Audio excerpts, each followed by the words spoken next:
Should you hire somebody who's not yet licensed? A lot of this depends on a few variables. The first variable is your market situation.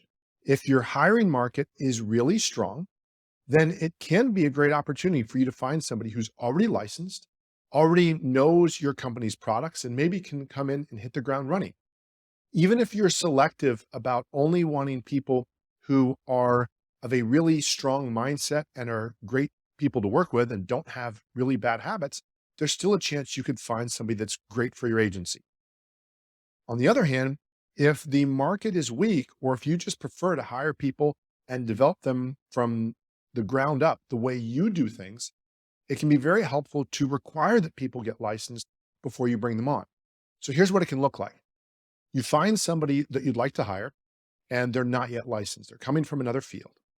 You can tell the person that you will help them to get licensed in one of two ways. One is they can pay for the licensing exam and materials, and when they pass it, you'll reimburse them. Or you could decide that you're going to invest in that person. So if it's a really high quality person, you might decide you're going to front that money, a few $100 or whatever it might be in your market, and you're going to take that risk.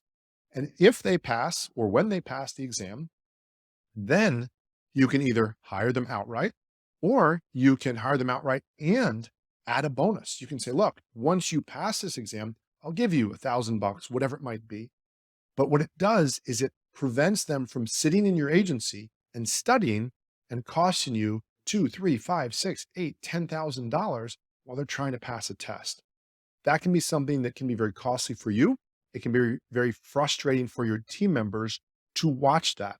So simply having a situation where that person who is licensed has to meet that requirement first. And again, you can have a very healthy signing bonus, but still make sure that there's a line drawn between them getting into your agency and not having a license. I've seen countless situations where an agency owner is feeling desperate for team members and they make a hire of somebody who's not licensed. And 3 months later, 5 months later, the person still has not licensed. They haven't really done much. And it's a really costly situation for the agent.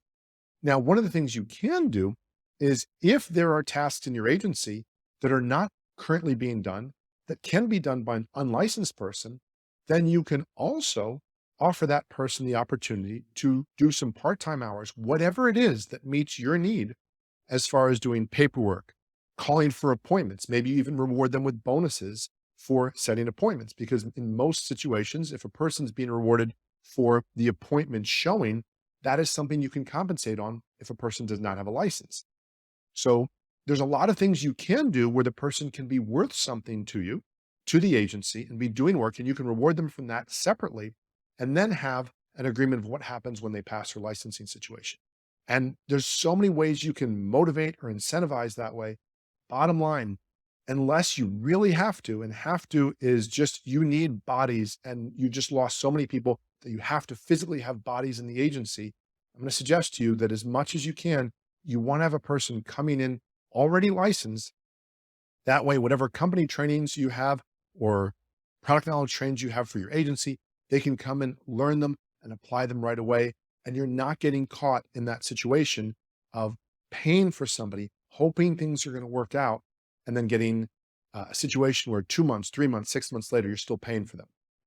If the person's really good and they're worth having in your agency, and if you do a great job of explaining the long-term opportunity of being your agency, getting a license should not be a reason somebody would not work for you. Somebody who sees the long-term vision and sees what it's worth will be willing to make that investment.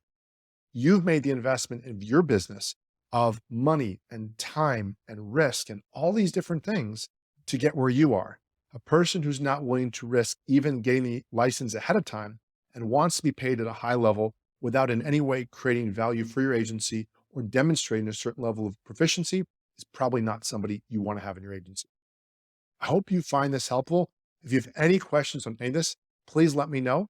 As always, I look forward to helping you impact more people with your agency and make more money in less time. Do what you do best so you can fully enjoy your family, your friends, and your life, and you can make an impact in the people you serve and the community you work in.